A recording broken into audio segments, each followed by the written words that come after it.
Sungguh Tuhan, pujian menjadikan kami indah. Sungguh-sungguh pengorbananmu menjadikan kami sempurna. Terima kasih Tuhan, kami tidak mau memperhatikan so much, terlalu banyak tentang penampilan luar. Tapi lebih penting daripada itu adalah hati kami. Latihan badani terbatas fungsi. Tapi ya Tuhan Yesus, ibadah itu kekal sifatnya. Bapa, kami persembahkan kepadamu hidup kami. Tuhan, biar dekorasi dengan rencanamu yang terbaik atas diri putra-putri kerajaan sorga di sini. Berkati keluarga saat teduh, sampaikan sabdamu.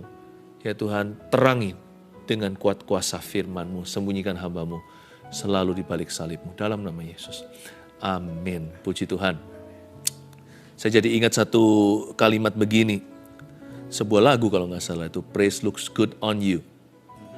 Ya, waktu kita memuji Tuhan, kayaknya seluruh malaikat lihat kita kinclong-kinclong dari sorga. Semua kita itu mengkilap. Waktu kita mengeluh, kita jadi buram. Kita jadi suram, jadi abu-abu. Tapi waktu kita memuji, semua manusia batinnya kita kepenuhan roh Allah. Saya percaya kita perlu untuk di penghujung tahun ini untuk berdandan secara rohani. Orang kalau Natal pergi ke gereja kan berdandan semua. Tapi lebih dari itu harusnya berdandan manusia batinia. Cowok cewek sama. Kalau kita bilang inner beauty itu bukan hanya untuk perempuan. Ya, keindahan batin itu laki-laki dan wanita. Sebab kita di ujung tahun ini kita mesti banyak berbenah supaya manusia batinnya kita indah. Kita mau masuk tahun baru penuh dengan pengharapan kan? Mari buka firman Tuhan bersama dengan saya beri judul cantik dan tampan di mata Tuhan. Kita lihat di 1 Petrus pasal yang ketiga, ayat 1-7 bunyinya.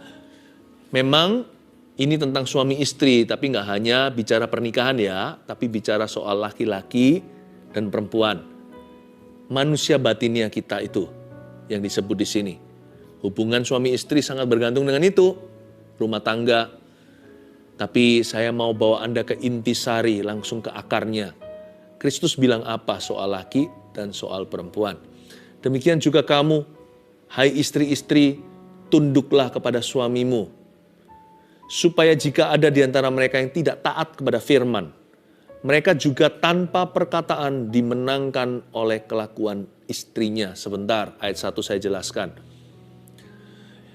Terlebih dulu tentang kehidupan pernikahan itu yang paling menyolok kelihatan. Kalau cowok sama cewek itu gambar dirinya nggak sehat, langsung nampak dalam perkawinan. Tapi sebenarnya ini lebih dalam dari sekedar hubungan suami istri. Bicara tentang bagaimana kita sebagai insan manusia, laki-laki dan perempuan. Bagaimana kita bisa memuliakan Tuhan. Dan bagaimana kita bisa mengenal Tuhan di dalam manusia batinnya kita. Bukankah Tuhan menyuruh kita untuk menyembah dalam roh dan kebenaran? Jadi istri harus tunduk pada suami. Supaya jika ada di antara mereka yang nggak taat sama firman, mereka tanpa perkataan bisa dimenangkan oleh kelakuan istrinya. Inilah kuasa wanita. The power of godly ladies. Wanita yang takut akan Tuhan itu punya kekuatan. Hari ini firman ini akan menarik sekali. Akan bicara ke cewek dulu. Nanti akan bicara ke cowok, nanti akan bicara ke laki-laki setelah bicara ke wanita. Perempuan, my sister, saudari-saudariku dalam Kristus, murni dan salehnya hidup istri mereka itu. Kekuatan perempuan terletak di mana?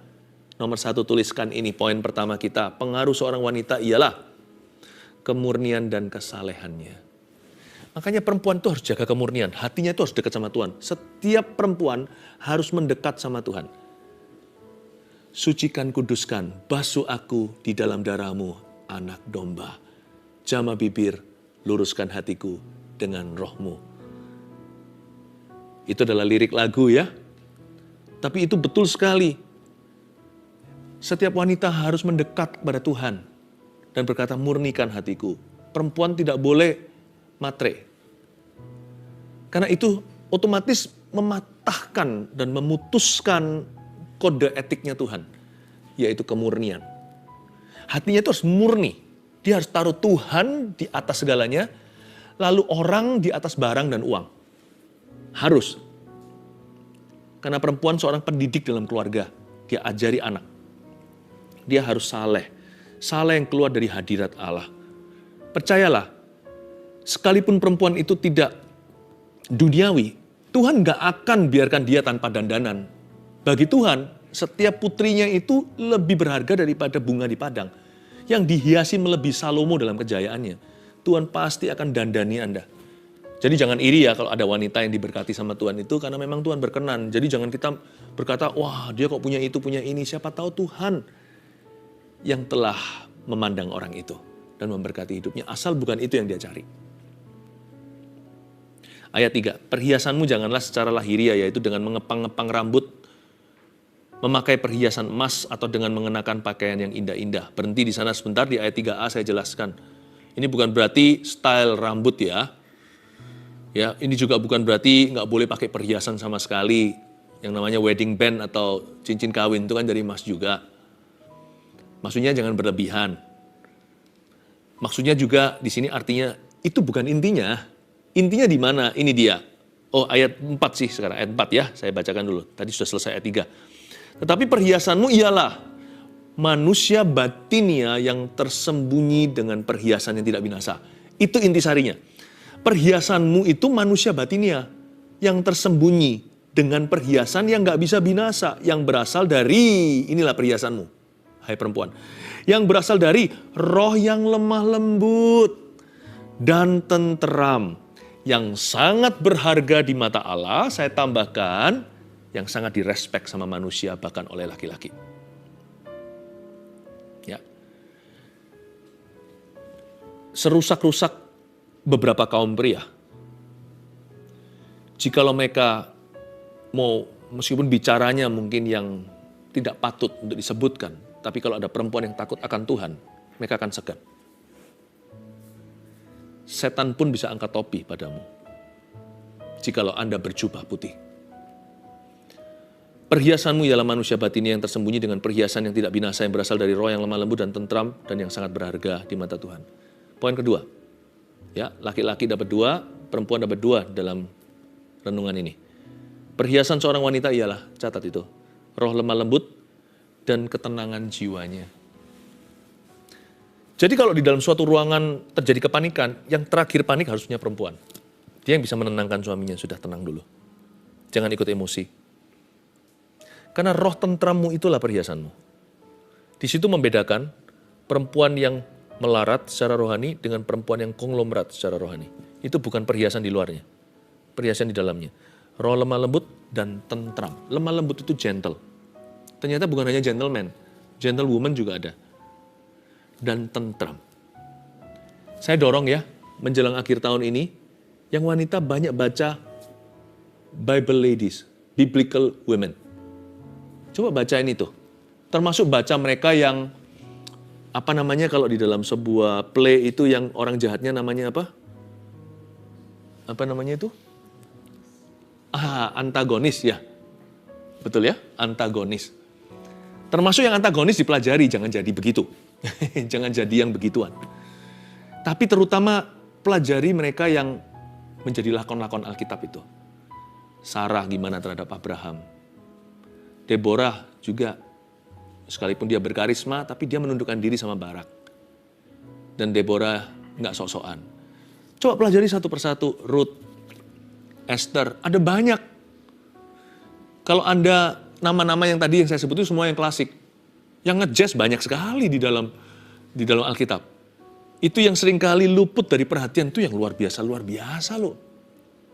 Nanti ya, ke depan nanti tahun depan, kalau saya pas lagi bahas tentang, semoga saya bisa bahas lebih banyak Biblical Ladies di saat teduh juga, kalau Tuhan izinkan. Ada banyak tokoh-tokoh yang Anda tidak anggap. Coba diselidiki, ada banyak sekali mutiara-mutiara ilahi akan masuk ke hatimu waktu membaca itu. Sekarang yang laki-laki, oke. Wah, saya senang nih sekarang giliran kaum pria. Saya juga dapat sesuatu nanti ya. Ayat 5, sebab demikianlah caranya perempuan-perempuan kudus dahulu berdandan. Yaitu perempuan-perempuan yang menaruh pengharapannya kepada Allah, mereka tunduk kepada suaminya. Nah itu kenapa saya suruh Anda tadi baca dan pelajari tokoh-tokoh wanita di Alkitab. Mereka lah perempuan-perempuan kudus zaman dahulu. Mereka dahulu berdandan sama apa? Coba tiru mereka. Sama seperti Sarah taat kepada Abram dan menamai dia tuannya. Dan kamu adalah anak-anaknya jika kamu berbuat baik dan tidak takut akan ancaman. Ya, saya bersyukur kalau di Asia ini kebudayaan kita masih merapat ke Alkitab. Wanita masih oke gitu ya, disebut harus tunduk pada suaminya. Kalau di negara barat mungkin udah nggak oke. Jadi makanya itu banyak kecolongan, banyak bolongnya dalam pernikahan. Lalu banyak sekali masalah yang masuk karena itu, banyak virus dosa. Nggak apa-apa loh, itu bukan berarti kalau wanita di bawah laki-laki, jangan salah. Sekali lagi, laki-laki itu dikatakan di kitab Kejadian itu lubang tulang rusuknya. Ini secara rohani saya bicara. Dia harus mencari jati dirinya. Kalau dia nggak secure atau aman dengan dirinya, apalagi aman dalam Kristus, dia akan cari di mobil yang dia kendarai, dia cari di pekerjaannya. Pokoknya bolong itu, lubang itu harus diisi sama sesuatu dari luar. Ya kan? Makanya kalau pria sama pria ngobrol, nggak bicara soal keluarganya kan? Kerjanya apa? Kalau kerjanya kurang gimana, dia pasti akan minder gitu dibanding dengan teman-temannya. Kalau wanita lain dia dicipta langsung dari kekuatan. Jadi perempuan bisa saja sekarang broken heart, nangis sejadi-jadinya, besok pagi seolah-olah nggak terjadi apa-apa, udah move on dia. Karena dia lahir sudah langsung dari kekuatan, dari tulang rusuknya pria. Laki masih ada bolongnya, wanita terbuat dari bongkahan kekuatan laki-laki. Coba bayangkan, siapa bilang wanita itu lemah? Fisiknya mungkin, ototnya terbatas. Lihat binaraga yang cowok nggak bisa ditandingi sama yang cewek. Segede-gede apapun, kecuali kalau ditandingkan sama cowok yang bukan binaragawan. Tapi wanita itu nggak lemah. Nah sekarang giliran saya mau bicara tentang laki-laki nih. Laki-laki itu luar biasa. Hanya karena kita itu sibuk di dalam dunia kerja, jangan sampai matikan potensi rohani. Salah. Rohani must come first, harus nomor 1. Kalau kita mau buat resolusi tahun ini, rohani jadikan number 1. Jadikan bahasa Spanyolnya numero 1. Nomor 1, saudaraku. Ayat 7. Demikian juga kamu, hai suami-suami. Are you ready? Hiduplah bijaksana dengan istrimu sebagai kaum yang lebih lemah. Tunggu dulu. Kalau kita baca ayat itu selalu yang di-highlight kaum yang lebih lemah, kenapa sih? Kenapa kita nggak bisa highlight hiduplah bijaksana? Demikian juga kamu, hai suami-suami. Hiduplah bijaksana dengan istrimu. Ya, kalau sama istri aja gagal, orang itu gagal total. Mau dia sukses di kerjaan, tidak bisa menggantikan. Tahukah kegagalan sukses Anda di tempat kerja, hai pria, tidak bisa menebus gagal Anda di rumah? Nggak bisa. Hiduplah bijaksana dengan istrimu, baru setelah itu nggak akan bangkitkan amarah di dalam diri anak-anaknya. Anak-anaknya nggak akan bolong kosong emosinya. Itu loh, gelasnya itu nggak akan hampa. Anak itu akan terisi dan percaya diri karena papanya komitmen dedikasi sama mamanya. Laki-laki itu harus bijaksana, makanya itu cowok jangan cepat-cepat pacaran kalau yang masih muda. Belajar lebih banyak lagi, ditempa lebih banyak responsibility atau tanggung jawab. Kenapa? Nanti yang bijaksana, nanti orang majusnya satu keluarga itu yang laki-laki. Karena itu kalau masih umur sangat-sangat belia, saya nggak mau sebut ya usianya, misalkan saya buat yang nggak masuk akal. Ya, umur 12, 13, 14 udah mau pacaran. Belum mengerti jati diri, masih goncang identitasnya, masih mencari-cari tulang rusukku di mana, itu bukan jodoh. Dia cari statusnya, dia cari aku ini siapa. Udah mau take care orang, nggak bisa nggak. Kalau perempuannya pintar nggak akan mau dipacari sama laki-laki terlalu muda. Tapi usia bukan segalanya, ada orang yang udah umur 40 juga kekanak-kanakan juga ada banyak. Namanya anak manja juga tidak sedikit di dunia ini. Hiduplah bijaksana dengan istrimu sebagai kaum yang lebih lemah. Pria jangan pikirannya pacaran kalau yang masih muda. Setelah sekolah melayani Tuhan. Jadi pemimpin. Sekarang cari susah. Nanti kalau Anda sudah jadi pemimpin, tidak akan terlalu susah. Karena orang kualitas itu dicari dan ditunggu. Hiduplah bijaksana dengan istrimu sebagai kaum yang lebih lemah. Itu loh garis bawah hiduplah bijaksana. Saya kasih dulu ya Poin ketiga ini untuk laki-laki. Kepemimpinan seorang pria adalah kebijaksanaannya. Oh, I love this. Kepemimpinan seorang pria adalah kebijaksanaannya. Sedikit tips juga, yang membesarkan anak perempuan dengan anak laki-laki itu ada bedanya. Lain, sama-sama indah. Tempah kepemimpinannya. Tapi jangan tempah lewat militerisme. Kita papa-papa yang keras, biasanya terlalu keras sama anak. Tapi tempah lewat kedekatan. Ya, hiduplah bijaksana dengan istrimu sebagai kaum yang lebih lemah. Itu bicara tentang laki-laki. Kepemimpinan seorang pria ternyata adalah kebijaksanaannya. Saya dorong Anda, kaum pria, untuk banyak baca kitab Amsal. Ya, kitab Mazmur juga, supaya kita itu ngerti gimana ekspresi dan curhat sama Tuhan. Laki-laki yang disupres, yang diberitahu gini sama ayahnya, itu salah didik menurut saya. Cowok kok nangis? Nanti kalau enggak jadi kanker. Ditelan terus jadi depresi. Nanti kalau kita sangkali-sangkali, lama-lama nggak sehat mentalnya. Lalu nanti asam lambung lah, dan sebagainya. Mah, nggak apa-apa loh, disalurkan it's okay. Tapi ajari dia bagaimana cope atau bisa mengatasi masalah hati atau masalah pribadi dengan firman Allah. Baca Mazmur, Tuhan itu terbuka untuk pria yang ekspresi dan curahkan hati, menangis pun jadi. Tuhan itu terbuka dengan amarah emosi kita. Baca kitab Amsal supaya kita itu ngerti dan bijaksana. Selain itu, terutama bacalah kitab Injil, Matius, Markus, Lukas, Yohanes, pria sempurna namanya Yesus Kristus. Kalau ragu sama lainnya ini itu, masih bingung misalkan, lihat Yesus, dengarkan pengajarannya, baca mujizatnya. Semakin kagum aku sama juru selamatku. Patron laki-laki bagi saya adalah Yesus Kristus yang terutama. He is our man. Ya, man juga di sini, hiduplah bijaksana dengan istrimu sebagai kaum yang lebih lemah. Berarti laki-laki itu adalah gentle protector. Ini sudah jadi gelar kita. Kita tuh protector. Seperti di pintu darurat di pesawat. Alangkah baiknya dijejer di situ laki-laki. Tapi kan nggak pernah tahu kan ya, ground staff yang check in kan, dia kan hanya kira-kira yang mana kira-kira laki-laki yang kira-kira kuat. Tapi manusia hanya melihat mata, Tuhan melihat hati. Manusia hanya melihat, maksudnya penampilan, Tuhan melihat hatinya. Semoga yang duduk di sana kalau terjadi gawat darurat adalah orang yang ketika terjadi demikian, dia bukakan pintu, ladies first, kasih orang lain keluar dulu. Anak kecil, ibu-ibu dan sebagainya. Yang takut terakhir takut di dalam sebuah ruangan, jikalau terjadi kebakaran, harusnya seorang pria yang takut akan Tuhan. Laki-laki harus tangguh. Dikit-dikit give up, enggak boleh. Kita harus kuatkan orang lain. Tapi saya tahu teorinya begitu. Banyak orang nggak bisa penuhi teori. Mengapa? Karena mereka nggak punya kekuatan batinnya. Makanya kekuatan batinnya itu harus diisi sama Tuhan. Kita mesti banyak, next kita lihat kalimat berikutnya, banyak berdoa. Ya, karena kekuatan kita di sana. Hormatilah mereka sebagai teman pewaris dan kasih karunia, yaitu kehidupan, supaya doamu jangan terhalang.